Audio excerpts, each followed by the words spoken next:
à partir de mon ancrage donc, dans des mouvements sociaux ici en Belgique. Et donc du coup ce que je vous propose c'est plutôt que de compléter, d'enrichir la liste des mesures possibles pour sortir de la dette et de l'austérité. Ce que je vous propose c'est plutôt d'amener quelques petites réflexions qui n'ont pas de grandes prétentions, mais voilà, ce sont les miennes à ce stade, sur la stratégie pour faire avancer un projet de société qui est à l'opposé du projet actuel, et ça je pense que je ne dois pas approfondir, on est certainement ici tous d'accord. Mais donc, je mets le focus sur les stratégies et quelques points qui sont peut-être pas très neufs, même pas neufs du tout.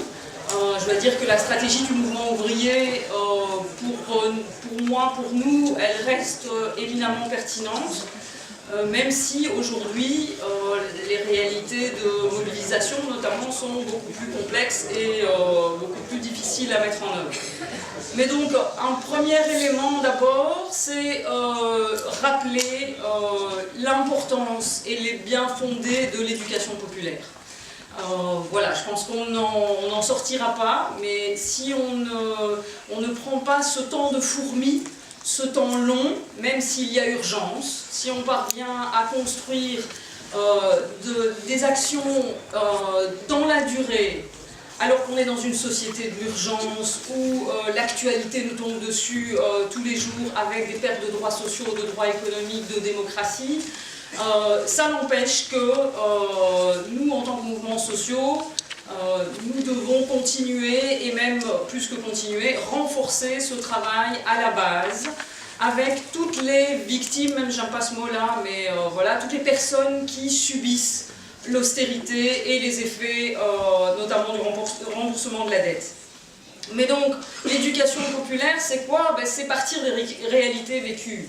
Et là, je pense que c'est vraiment un élément important à rappeler. C'est parce que je pense que voilà, c'est un concept assez large, mais le fait de partir de ce que vivent les gens au quotidien est vraiment une donnée très importante. Et donc avant de pouvoir développer des théories économiques ou une réflexion sur les revendications, je pense qu'il est vraiment essentiel de partir sur les effets en fait, de l'austérité et de la dette sur le quotidien des personnes. Et de parvenir ensemble, en construisant des formes d'intelligence collective, je dirais, à construire une analyse plus globale. Cette analyse plus globale, pour moi, elle ne doit pas aller dans le détail, dans le sens où, ça ne veut pas dire pour autant qu'elle doit être démagogique, hein, mais le but n'est pas de faire des experts en, par exemple, technique monétaire ou en économie de tous les militants et les militantes, et de toutes les personnes qui subissent l'austérité. Je pense que ce qui importe surtout, c'est de montrer avec eux, de chercher avec eux en fait les racines de leur vécu d'exclusion, d'exploitation et de domination, et d'identifier les mécanismes. Ça me semble un élément important, d'autant plus qu'on est dans un contexte où 99%, non pas de la population, mais de la communication véhicule la pensée dominante. Il est essentiel de pouvoir déconstruire en fait ce discours avec les gens. Qu'est-ce qu'il y a derrière des présupposés, des dogmes, enfin eux évidemment ils ne les appellent pas comme ça, mais moi oui, donc ce sont des dogmes qui sont présentés comme des éléments rationnels, inévitables, il n'y a pas d'autre solution, et dans le trend de l'idéologie gestionnaire managériale, ce n'est que de la bonne raison. Eh bien non, ce n'est pas de la bonne raison, c'est de l'idéologie, c'est un projet politique. Et donc remettre l'idéologie, nous-mêmes, notre idéologie sur la table, ne pas avoir peur de nos propos idéologiques, en disant voilà le projet de société qu'ils sont en train de mettre en œuvre, quel serait notre projet à nous et comment le mettre en œuvre. Et donc nous reconnecter sans honte à l'idéologie. Alors par rapport à la déconstruction des discours dominants, j'ai repris deux, trois petites formules toutes bêtes, hein. On a parlé tout à l'heure du TINA, hein, donc évidemment, il n'y a pas d'alternative à l'austérité, nous devons toutes et tous faire ceinture, et toutes encore plus que tous souvent. Eh bien non, les richesses existent, il y en a plus qu'hier. Le problème n'est pas dans la production de richesses, le problème est dans la répartition de richesses. Le problème, il est à la base du système, dans la répartition entre capital et travail. Et donc, comment revenir à des fondamentaux et retravailler sur la distribution primaire de la richesse. Ça, c'est par rapport à un des éléments. J'ai aussi noté ces services publics dont on a tous quelque chose à dire pour dire qu'ils ne fonctionnent pas tout à fait bien et que ça coûte un peu trop à l'argent, enfin à la collectivité, et que finalement ils seraient peut-être bien mieux remplis par des entreprises privées. Eh bien, redonner toute l'ampleur au projet politique qu'il y a derrière les services publics. Donc si aujourd'hui notamment ils dysfonctionnent, parce que c'est vrai qu'en partie certains dysfonctionnent, mais c'est parce qu'on y a amené des modes de gestion qui sont des modes de gestion du privé. Et c'est parce qu'il y a également une intentionnalité. Donc aujourd'hui, pour les Belges dans la salle, vous savez toutes les attaques qu'il y a contre la SNCB, le rail belge. Et donc en fait, on dégrade le service pour justifier la libéralisation qui est en train de se passer maintenant au niveau européen. Et donc, ne nous laissons pas prendre par ces discours-là, remettons à l'honneur le service public dans son projet politique de sortir du marché des services et des biens qui sont fondamentaux au développement de la population et au bien-être de toutes et tous. Alors, j'avais encore pris un autre exemple très économique, mais bon voilà, mon ancrage c'est dans le mouvement ouvrier. Et donc j'avais envie aussi de reprendre une de ces phrases qu'il faudrait démonter, c'est celle de « pour créer de l'emploi, nos entreprises doivent être plus compétitives ». Combien de fois par jour entendons-nous ce mot « compétitive » ?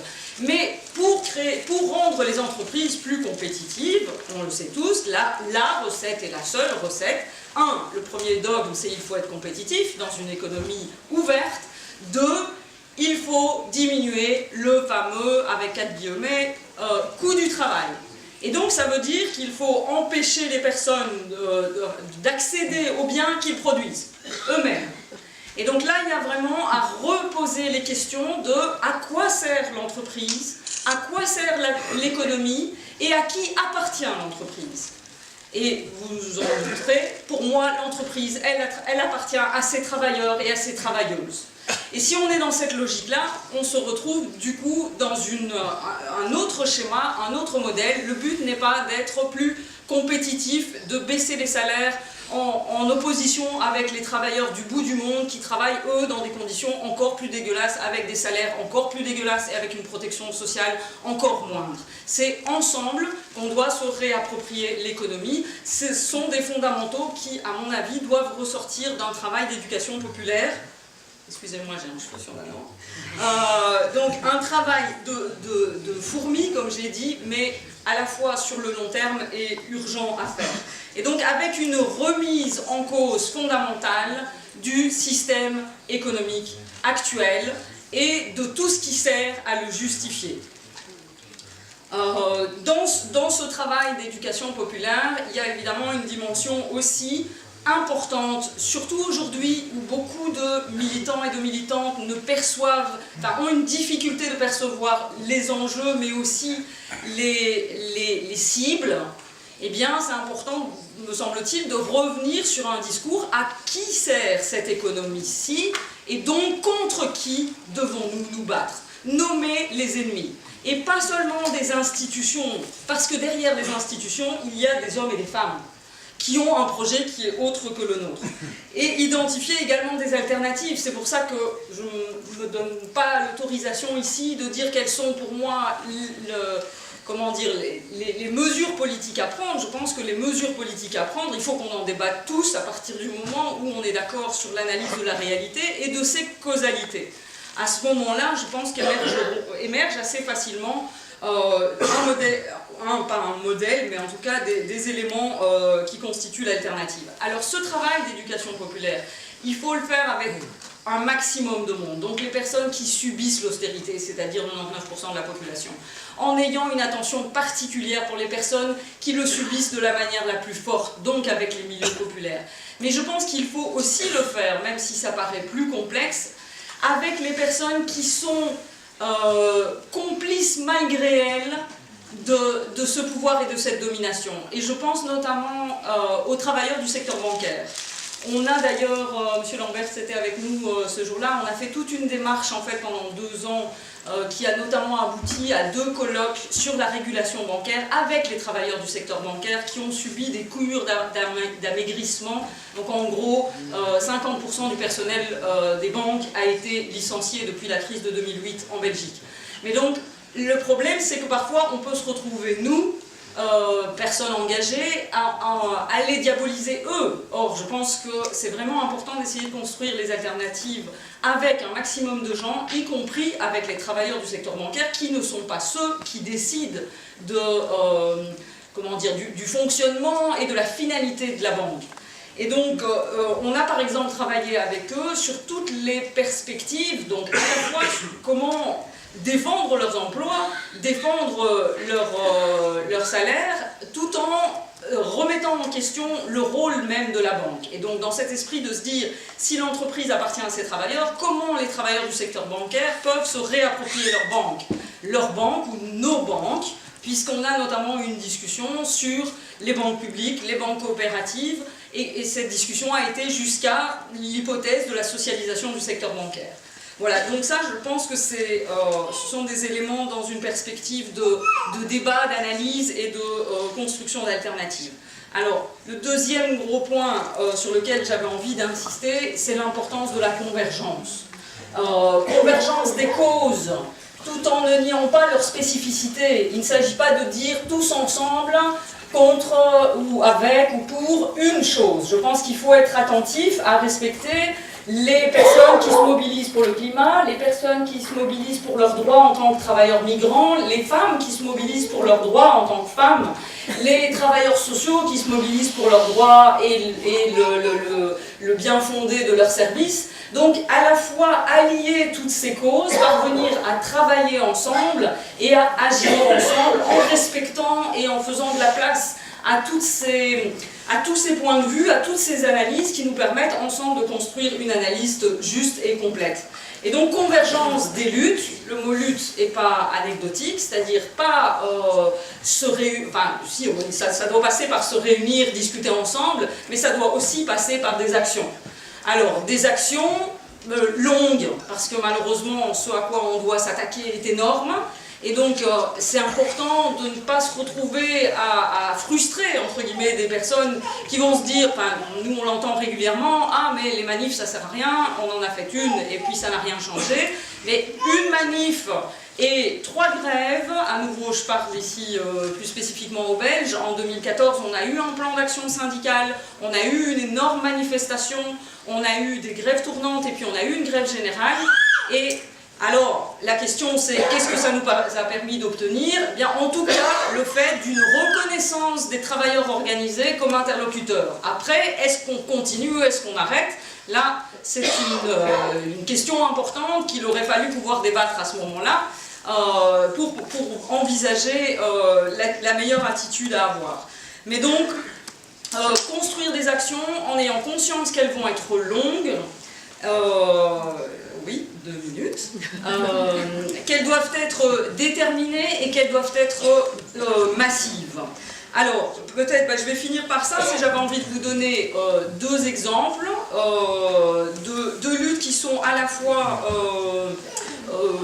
j'ai envie de dire intersectorielles, mais c'est peut-être très syndical, mais je veux dire où il y a une convergence et qui à la fois, parce que c'est une question qu'on nous a posée aussi, est-ce qu'il faut agir au niveau local, national ou européen?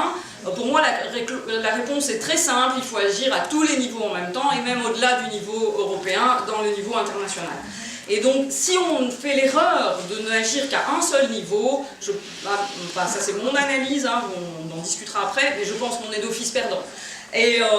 Mais donc, j'avais envie de donner 2 exemples dans le combat notamment qu'on mène, et vous avez vu hier notamment, peut-être certains ont participé à l'encerclement du sommet européen, et donc on est dans une convergence au sein de l'Alliance des 19-20, avec des agriculteurs, avec des féministes, avec des ONG, avec des environnementalistes, avec des syndicalistes.